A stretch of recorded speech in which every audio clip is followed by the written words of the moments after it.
long-term potential effects. How do you deal with, I guess, Mitch and his mindset? Yeah, I think we always look at things from a holistic point of view. Forget about the guys with pro potential. You're talking about, do you want a guy walking around with a bad back the rest of his life? And so when there's surgery, when surgery was an option, a viable option for him, and that's what he wanted to do. That's what's important. I just say, all right, then that's what you're going to do, and we'll give you the best rehab, we'll give you the best care you can possibly have, and just go from there. Really, is what our only option is, and we don't know the length of it. It's hard to tell. People tell me, so we just roll with it. But we're just going to go through like he's hurt for a long time, and we just play without him until somebody tells us different. But you've been playing without Mitch for most of the year. Do you feel at least like the team is prepared? But what's difficult is just like if you change.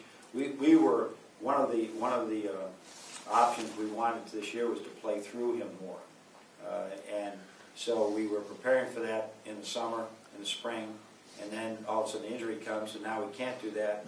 And now he starts coming back. We start moving back to that, and now we got to go back again. So it's better than nothing that we've been there.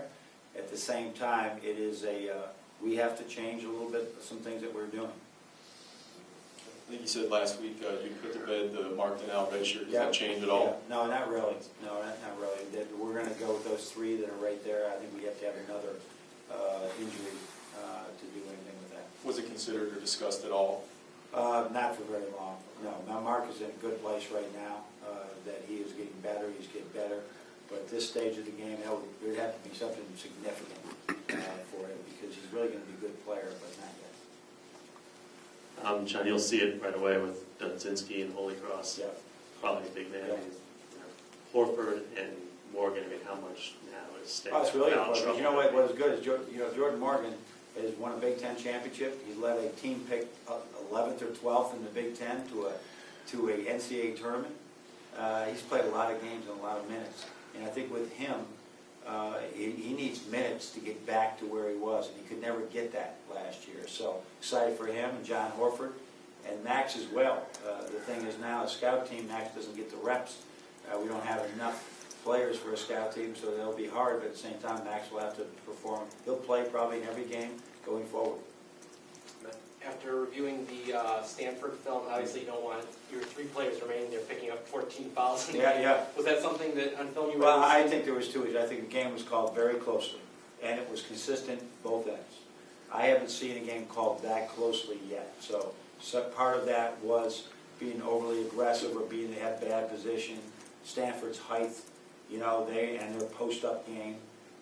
The other part was the way they called it.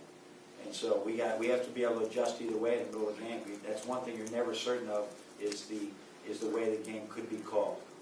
So we got a great practice. We played a great post-up team. We're going to play a really good post-up team in Holy Cross.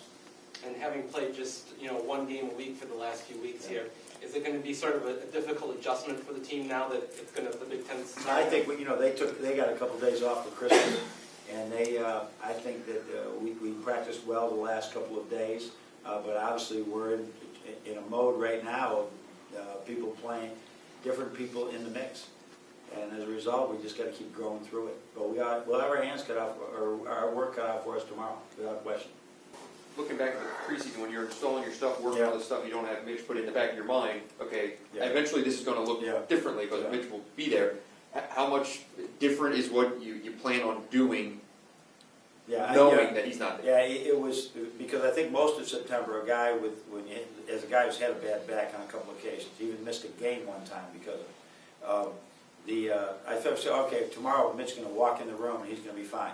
All these rehab, all this stuff we're going to do, and it just didn't go away. It just didn't go away. It took 2 months. So it was like, all right, we're going to be fine, and yet we got to have Plan B. And it was never definitive. If we'd known this earlier. So we're sort of in the middle somewhere of who we are right now, and now we got to figure it out. And now it's definitive that there's no Mitch. We got to move on. So now there is.